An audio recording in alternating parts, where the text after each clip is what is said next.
To all who come to this happy place, welcome. Disneyland is your land.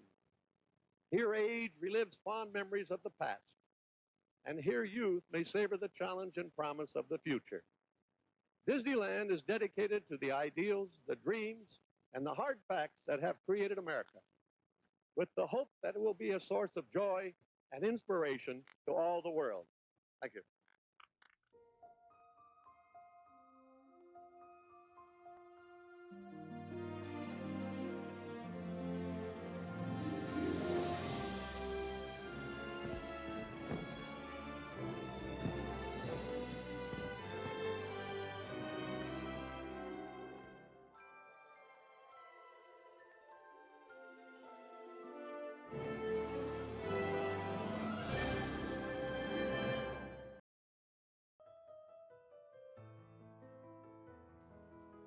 Walt Disney explored a new world of family entertainment, encountered numerous challenging obstacles, and exchanged his visions to others.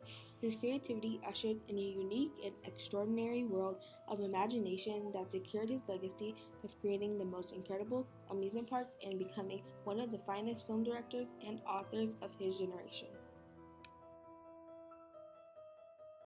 We all know Disney, whether it's in memorable characters, everlasting moments, the extraordinary magic, unforgettable songs, or the stories put forth into his well-known movies. On December 5th, 1901, Walter Elias Disney, born in Chicago, Illinois, they moved to Kansas City, and Walter worked as a newspaper boy and sold candy on a train that would travel between Kansas City and Chicago. At the age of 17, Walter dropped out of high school to serve in World War I. For a while, he worked for the Red Cross as an ambulance driver, but he decided he wanted to be an artist. He returned to Kansas City in 1919. He contracted with Milton Field, and he became a commercial illustrator and started a company in which he called Newman's Laughograms. However, the company didn't last long. In July 1923, it was declared bankrupt. So Walt set out for Hollywood. He sold his movie camera and brought a one-way ticket and an unfinished reel of Alice's Wonderland from the studio along with him. This journey was the start of a new career, his first steps in becoming a recognizable Hollywood figure.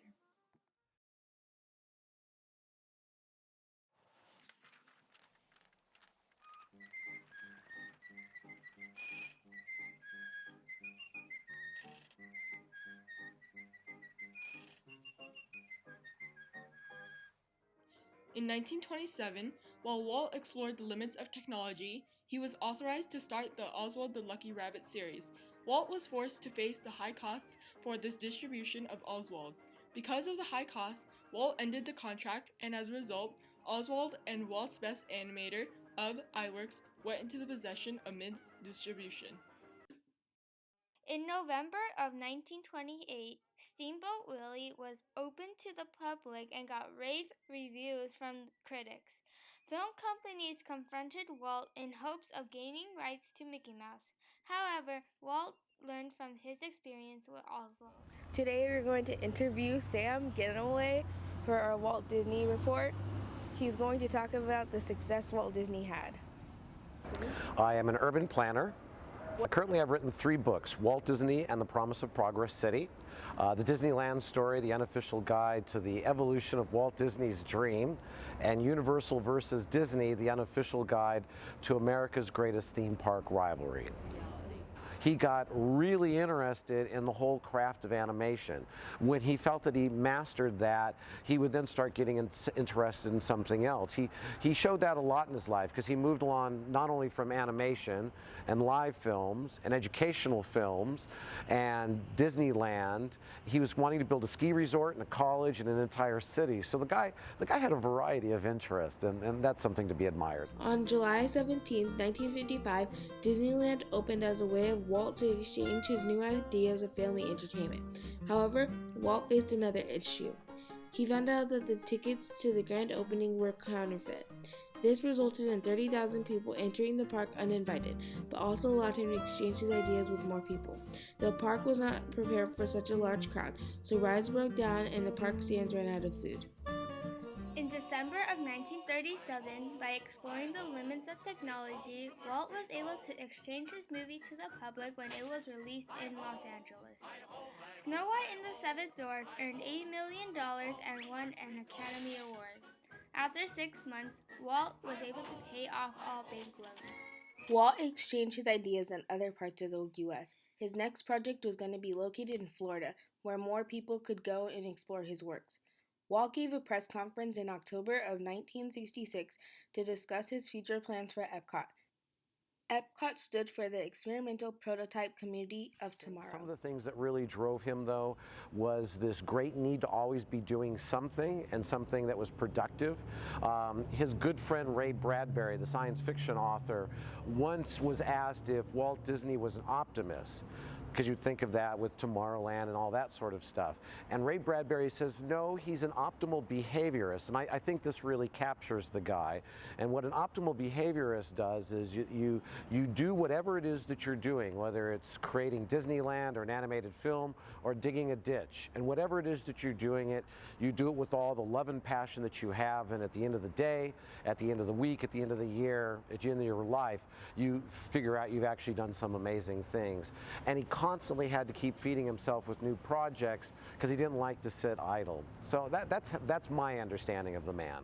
Walt Disney died on December 15, 1966 at 9:35 a.m. due to acute circulatory collapse.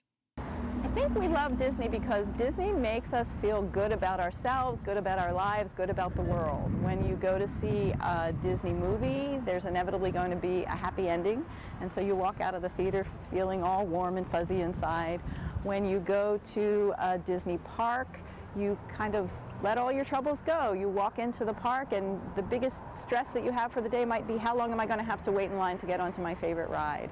And so Disney allows us to escape from our normal lives and live in this environment where everything is good and you feel good about yourself and everybody lives happily ever after. And I think that's what makes people love Disney so much. And first and foremost, he was able to deliver emotion in the context of a structured story.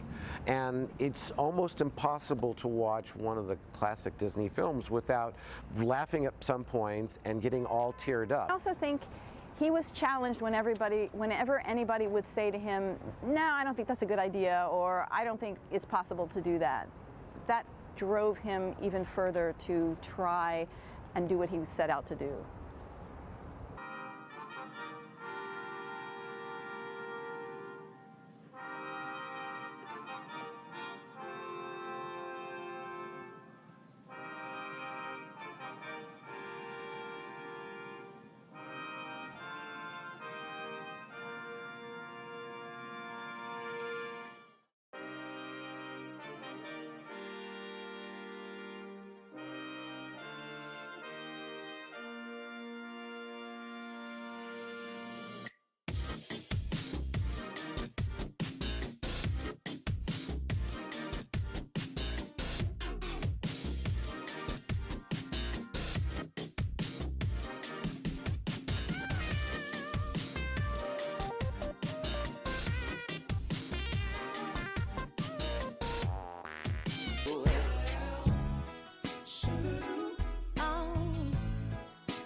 Tell her, but how to make her see the truth about my past impossible. She turned away from me. He's holding back, he's hiding from what I can't decide. Why won't it be the king I know he is, the king I see inside? And care